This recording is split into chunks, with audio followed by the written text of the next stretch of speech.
4 à la suite avec Pierre, Claude et Gilbert. Des points forts différents. Pierre, les langues surtout, et pour cause, il est formateur linguistique.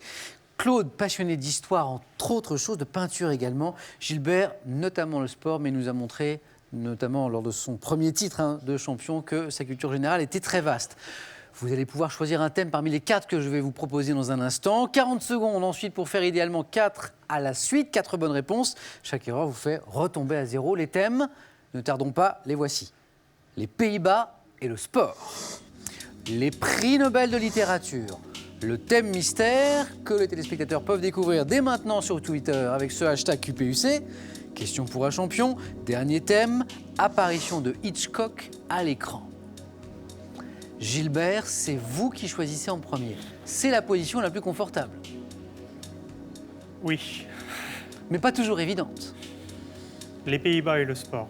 Venez jouer avec moi, Gilbert, les Pays-Bas et le sport.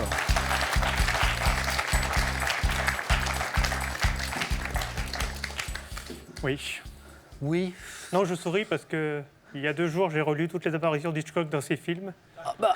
Mais je sais plus. C'est vrai? Oui, c'est vrai. Bon. Gilbert, on joue ce soir pour une deuxième victoire. Vous êtes sorti brillamment du 9 points gagnant. Donc là, il s'agit de faire aussi bien. Êtes-vous prêts? Oui. Top. En 1928, quelle ville des Pays-Bas a accueilli les Jeux Olympiques d'été? Amsterdam. Quel cycliste, surnommé le Hollandais du Tour de France, a remporté la Grande Boucle en 1980 et le championnat du monde sur route 5 ans plus tard? Cycliste. Zoetemelk. Lors des derniers Jeux d'hiver de Sochi, dans quelle course sur glace les Pays-Bas ont-ils remporté 23 des 36 médailles? Le patinage de vitesse. Quel nageur néerlandais a remporté 2 de ses 3 titres olympiques sur 100 mètres nage libre en 2000 et 2004? Nageur néerlandais. Je connais que lui, mais je passe. Quel club de football néerlandais portant le nom d'un héros de la mythologie grecque a remporté à 4 reprises la plus prestigieuse des Coupes d'Europe? L'Ajax national. L'Ajax, oui. 3 points, Gilbert. Pas mal ce soir. C'était un bon choix. Qu'est-ce qui vous a manqué? Ce nageur, vous venez de me dire, je ne connais que lui. Eh oui. Oui, mais ça me revient pas. Vanden Hoogenband. Peter Van... On peut applaudir, hein, Gilbert. Merci. 3 points. Il ne s'est pas trompé de thème, Gilbert, quand même, là. 3 points sur ce thème, sur les Pays-Bas et le sport. Pas évident, pourtant. Claude, c'est à nous maintenant. Alors, tout à l'heure, je vous voyais quand les thèmes s'affichaient et vous ne m'aviez pas l'air trop inspiré. Est-ce que je me trompe? Bah. Donc, prix Nobel de littérature. Il y a les apparitions de Hitchcock à l'écran qu'on évoquait à l'instant avec Gilbert. Et puis, il y a le thème mystère, bien sûr. Je vais essayer Hitchcock, alors. Venez jouer, Claude.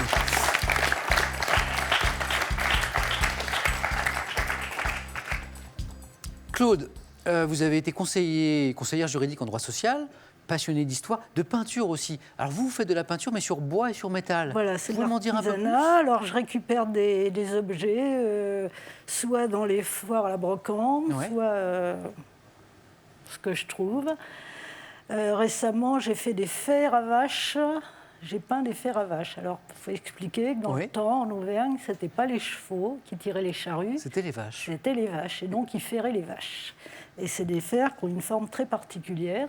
Donc c'est pas comme les fers Non, pour les pas du chevaux. tout. C'est légèrement comme ça. Peut-être montrer à l'écran. D'accord.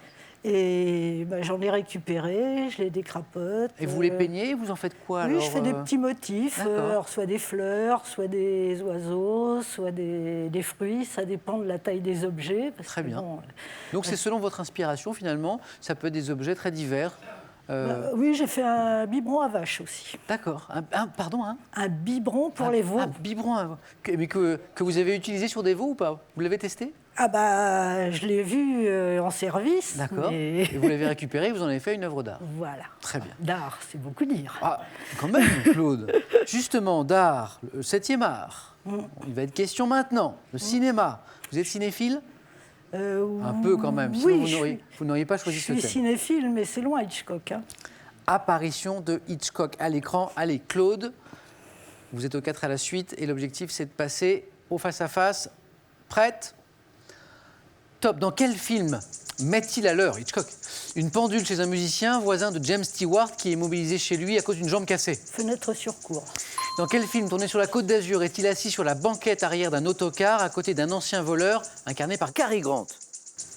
Et je ne trouve plus le titre du film. Côte d'Azur, Je passe. Cary Grant. Dans quel film le voit-on sur la photo d'une réunion d'anciens élèves d'un collège aux côtés du mari de Grace Kelly et de celui qui doit la tuer? Le crime était presque parfait. Dans quel film sort-il de l'un des ascenseurs de l'Empire State Hotel où se cache Gregory Peck, qui incarne un faux médecin? Gregory Peck, faux médecin. La maison du docteur Edwards.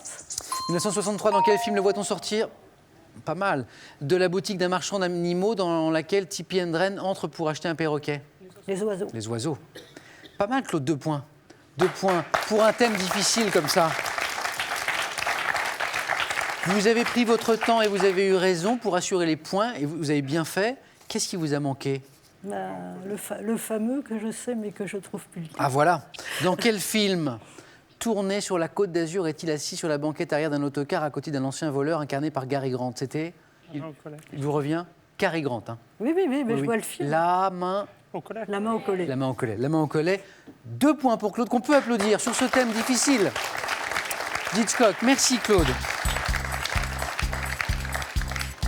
Pierre, attendez, je vais vous faire choisir d'abord. Alors, c'est pas la position la plus facile parce qu'il vous reste que les 2 thèmes dont on n'a pas voulu. Alors, il y a le thème mystère, justement, que Claude trouve un peu mystérieux. Et puis, les prix Nobel de littérature. Mais je vais prendre le thème mystère. Venez, Pierre. Venez, Pierre, je vais vous le dévoiler. Les réformes dans l'histoire.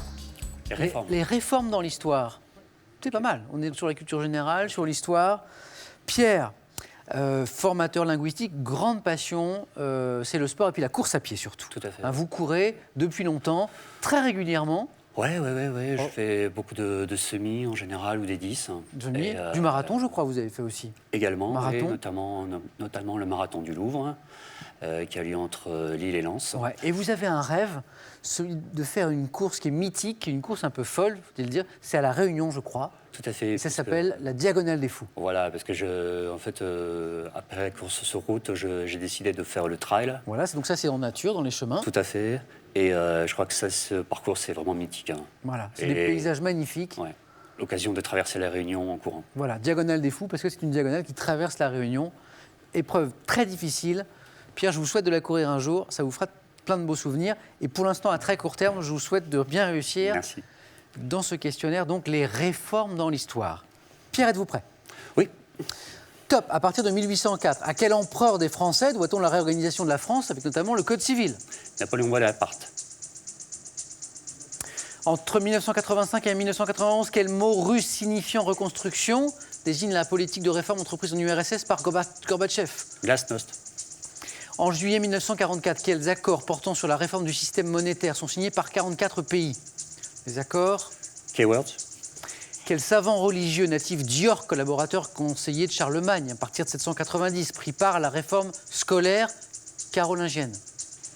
Savant religieux. Vers 1880 en France, à quel ministre de la Troisième République doit-on l'enseignement?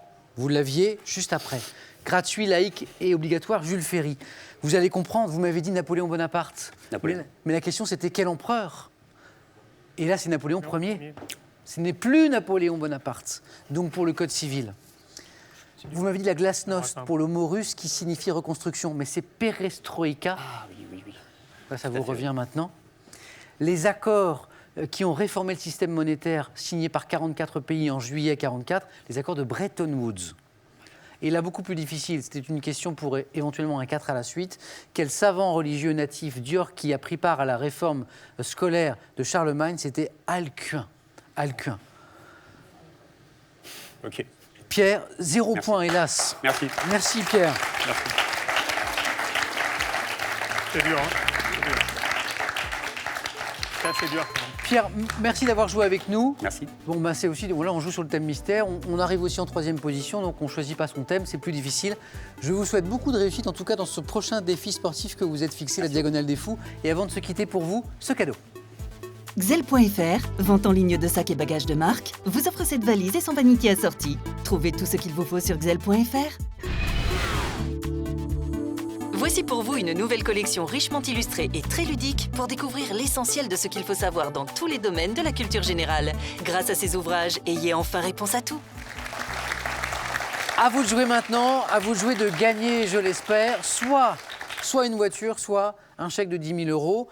Il faut répondre d'abord à cette question. Quel mot désigne familièrement un piquet de tente de camping? Réponse 1, une sardine. Réponse 2, un hareng. La bonne réponse est au téléphone 3243, par SMS c'est 1 ou 2 au 7 10 20, tirage au sort parmi les bonnes réponses. Restez avec nous car dans un tout petit moment, quelques secondes, le face-à-face entre Gilbert et Claude. A tout de suite.